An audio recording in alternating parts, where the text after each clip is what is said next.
Kokomi versus Xingqiu in HyperBloom teams. I mean, it's how do you make the comparison? What is a fair way to do it? I really don't know, but you know what I can do? Just for entertainment purposes, I can put the two against each other, C6R5 versus C6R5, and we'll sort of see how it plays out. I mean, there'll probably be a bazillion complaints in the comments like, oh, you should have done, you should have. I just honestly don't care. At the end of the day, let me just tell you my sort of quick thoughts on this.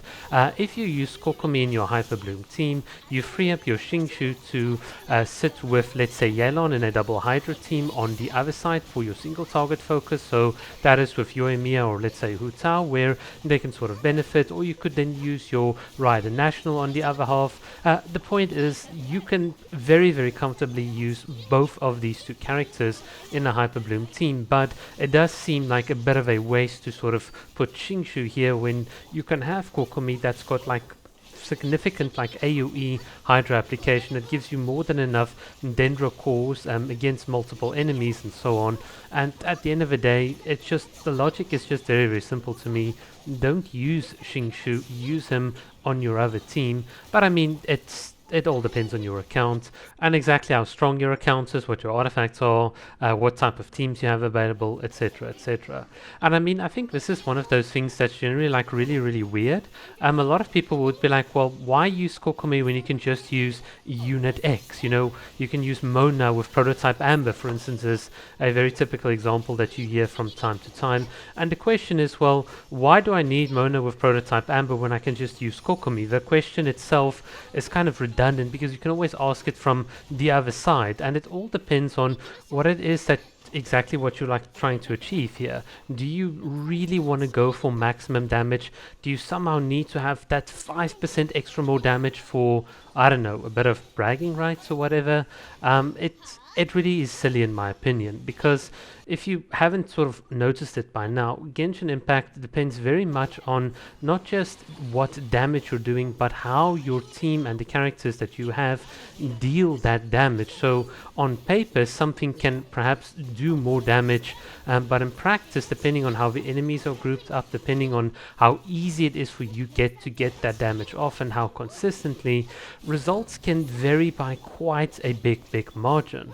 And this is why, for me, questions such as one versus the other is really, really simple, because the metric is always, well, damage. Whereas in my opinion, I think you should consider the totality of the kit. How consistent is it to do it?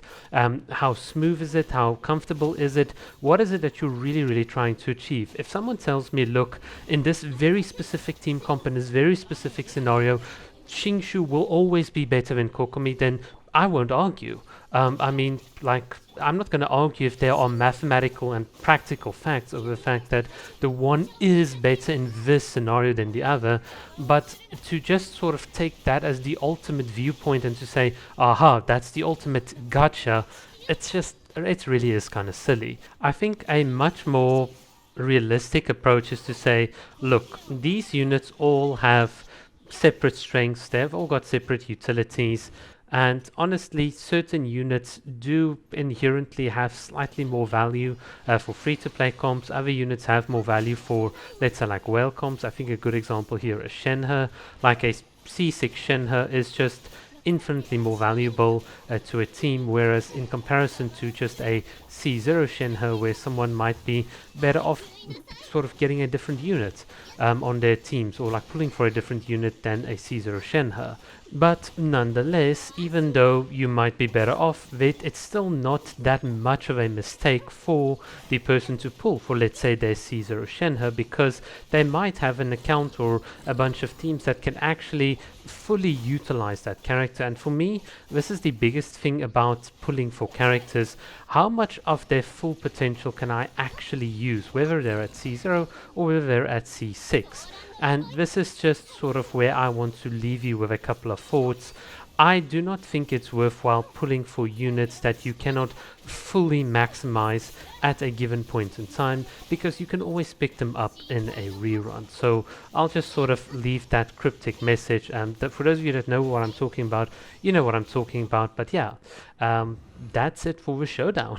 I've got nothing more to say. Xingqiu, Kokomi, both great units. Cheers.